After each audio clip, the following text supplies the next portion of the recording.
smartphone. Yap, Besti kamu yang satu ini selalu menemani kamu dimanapun dan kapanpun.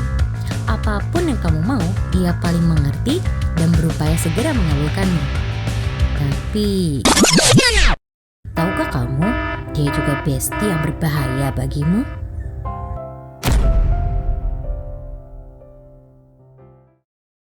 Cyberbullying merupakan tindakan kekerasan, pelecehan, atau intimidasi secara verbal, emosional, psikologis kepada seorang korban dan dilakukan melalui platform media digital seperti media sosial, internet, pesan teks, chat pada multiplayer game, atau platform digital lainnya.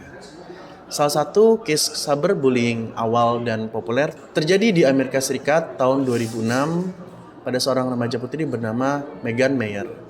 Ia mengalami serangan cyberbullying melalui pesan teks maupun media sosial dan berujung kepada tindakan bunuh diri hanya 3 minggu sebelum ulang tahun ke-14-nya. Cyberbullying sangat rentan terjadi karena pelaku dapat dengan mudah bersembunyi di balik identitas palsu ataupun secara anonimus, sehingga ia dapat berperilaku secara agresif dengan resiko yang cenderung minim untuk ditangkap ataupun diidentifikasi. Selain itu, karena akses internet yang saat ini semakin cepat dan semakin mudah dilakukan, informasi ini semakin mudah untuk menular kepada orang lain, terutama pada anak-anak maupun orang-orang usia remaja. Karena mereka adalah usia-usia rawan yang masih sangat mudah untuk terpengaruh dan terpapar pengaruh-pengaruh yang cenderung negatif. Korban cyberbullying dapat mengalami stres emosional yang intens atau masif yang dapat berujung kepada masalah-masalah psikologis seperti depresi, kecemasan, turunnya keberhargaan ataupun rasa percaya diri, masalah-masalah sosial, hingga bisa juga dapat muncul pikiran-pikiran atau ide bunuh diri. Yang kedua, secara fisik, orang-orang yang mengalami cyberbullying dapat pula mengalami gangguan seperti masalah tidur, masalah makan, ataupun kondisi-kondisi negatif pada bidang kesehatan lainnya. Korban cyberbullying seringkali juga ditemukan mengalami masalah pada penurunan prestasi akademik. Mereka terlihat mulai kesulitan untuk menjaga fokus, konsentrasi, sehingga tidak dapat berprestasi secara optimal di bidang pendidikan. Cyberbullying dapat menimbulkan dampak negatif secara jangka panjang.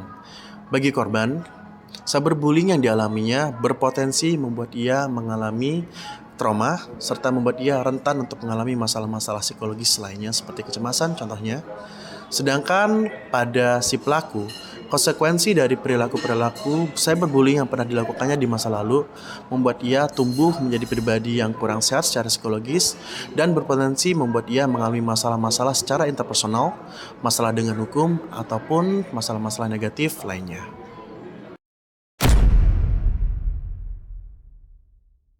Penting untuk meningkatkan kesadaran terkait cyberbullying. Hal itu dapat kita lakukan melalui kampanye, penyuluhan maupun seminar-seminar di sekolah yang melibatkan siswa, guru pendidik, maupun orang tua dari murid. Topik yang bisa dibahas adalah terkait bagaimana caranya menggunakan media sosial secara bertanggung jawab, serta etika online untuk menghindari cyberbullying. Peraturan mengenai penggunaan internet maupun media sosial sangat perlu untuk diterapkan, serta diawasi secara ketat oleh pemerintah. Langkah penting lain yang dapat dilakukan adalah dengan mengembangkan komunitas-komunitas anti-cyberbullying untuk membantu dalam proses pengawasan serta pencegahan langsung di lapangan. Hal ini dapat dilakukan dengan melakukan kerjasama antar sekolah, organisasi non-profit, pemerintah, serta pihak-pihak lainnya. Salah satu langkah praktis yang dapat dilakukan adalah dengan mendukung gerakan OSOS, One Share, One Save. Dengan melakukan share ulang konten-konten dari OSOS, kita dapat menyelamatkan lebih banyak remaja dari bahaya cyberbullying ini. Mari kita lebih bijak dalam menggunakan media digital. Saya Mazda, say no to bullying.